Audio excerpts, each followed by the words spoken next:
application na madaling mangutang kahit may bad credit history. Well, eto na. Kung ikaw ay isa sa naghahanap ng pwedeng mautangan ngayong araw dahil wala nang nagpapautang sa iyong mga kaibigan or kamag-anak mo or kahit mangutang ka sa ibang loan application dyan pero laging rejected, ito po yung pwede kong isuggest sa inyo na loan app na madali pong malapitan. Kasi as of now, may active loan ako sa mga to. Kasi mahirap pong mag-suggest ng mga loan application kapag wala kang active loan sa kanila. Kaya for today's video, hayaan nyo po ako na i-share to sa inyo kung saan ako may utang ngayon. Sana makatulong po ito na ma-approve kayo dito, na makautang kayo kahit kayo ay may bad credit history. Kasi same po tayo. Yung tipong gustong-gusto mong umutang doon sa magagandang loan app pero lagi kang rejected. Kaya tuloy, napupunta tayo doon sa mga 7 days na loan app. Well, eto nga. Ito mong mga babanggitin ko po dito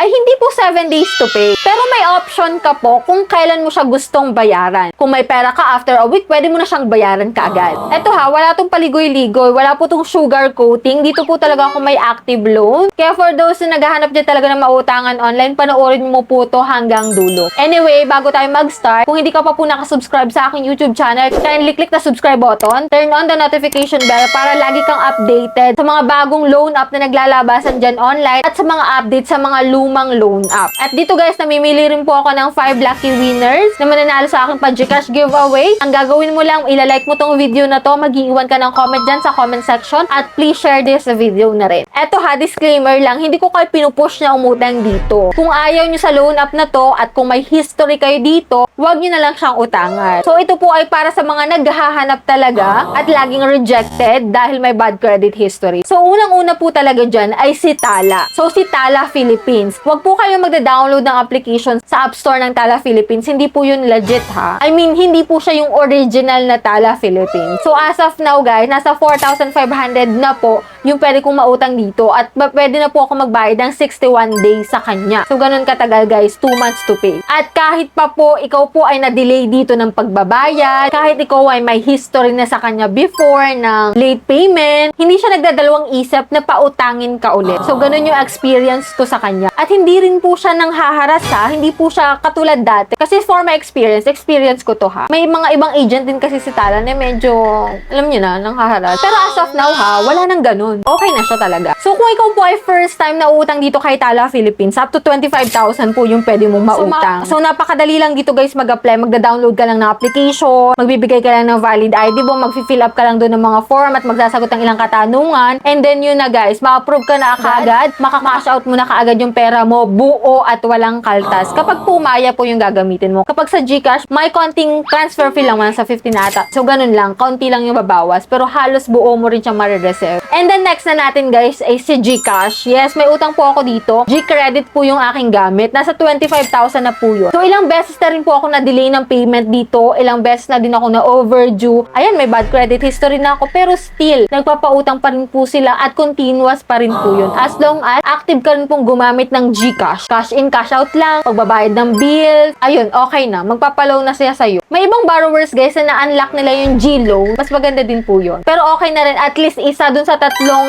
borrower services ng Gcash is ma-unlock mo. At alagaan mo din talaga ito guys. Sobrang nakakatulong to. So pangatlo ko po ay si TechCash. Although marami talagang tataas ang kilay dyan, pero ito talaga yung mabilis mag-approve sa akin ha. At hindi bugway din yung pagbabayad dito. Utay-utay din po, hulugan. So up to 90,000 po yung pinaka-max na ino-offer nila. Pero kapag ikaw po ay first time, syempre maliit pa po yan. Mag-start ka ng 2,000, 3,000, mga ganun. So ikaw rin po yung mamimili kung kailan mo siya pwedeng bayaran. Pero every 7 days po yung payment dito. Pero hulugan naman guys. So dito guys, pangatlo po sa akin is si Moneycat. So ilang beses ko na itong nare-review sa inyo. Ilang beses ko na rin siyang sinasuggest. Although mataas talaga yung interest dito guys. Pero mabilis talaga siyang mag-approve. As in, yung talagang tipong may bad credit history ka na, pero nagpapa-approve pa rin talaga siya. So may pamimilihan ka na option kung kailan mo siya babayaran. 7 days, 14 days, 21 days, 28 days. At medyo sa first time, 500 pesos lang yung offer nila. Pero lalaki po yan ang lalaki once na na-repeat borrowers ka na nila. As in, promise, ang bilis nitong mag-release ng pera talaga. Ewan ko kung na-reject na kayo dito. Pero try nyo ulit. Kung hindi nyo na makita yung app ni Moneycat, may link po dyan sa comment section. You can check it out. Pero kung ayaw nyo naman, walang sapilitan guys. Option lang naman yun. Panglima sa list ko is si Cash Express. Yes, mabilis din po talaga to guys. Although pa ulit-ulit na nga din yung review ko dito. Pero for me ha, kahit na-delayed ako ng payment, kahit na overdue na ako, nagpapautang pa rin talaga siya guys. Yun nga lang is may option na 7 days to 14 days. So, swerte mo kapag nag 30 days to pay na yan. Kasi iba-iba guys. Sa ibang account, 7 days to 14 days. May ibang account naman na may option sila na 30 days. At take note ha, medyo mataas din po yung interest ito katulad ni Moneycat. At kung walang-wala na talaga, yung as in rejected na kayo sa lahat ng OLA ata na nabanggit ko,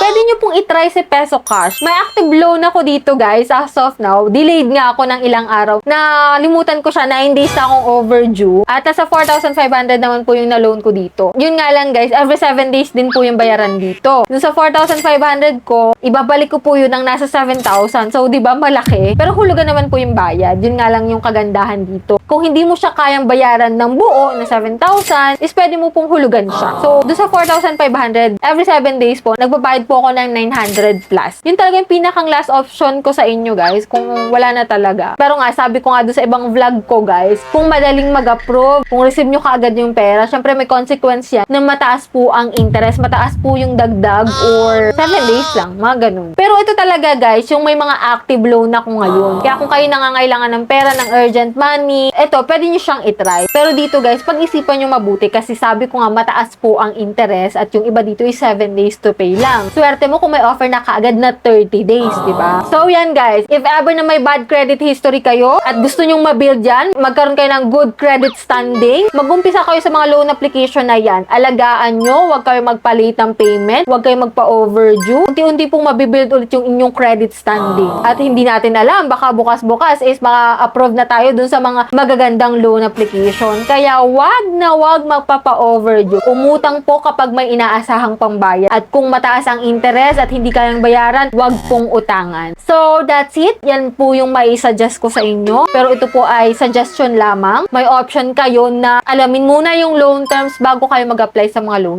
Kasi hindi biro yung interest, guys. Medyo malaki. Kaya, ano pang inaantay nyo dyan, guys? Pag-isipan nyo mabuti bago kayo umutang sa mga yan. And that's it. Yan lang po muna yung vlog natin for today. If ever na may katanungan kayo, i-comment nyo po dyan sa comment section. Kung may suggestion din kayo na magandang utangan, i-comment nyo po dyan. And for those na hindi pa po nakasubscribe sa aking YouTube channel, kindly click na subscribe button, turn on the notification bell, and be updated sa aking mga latest uploads. So, bye-bye na muna for now, guys. See you on my next video.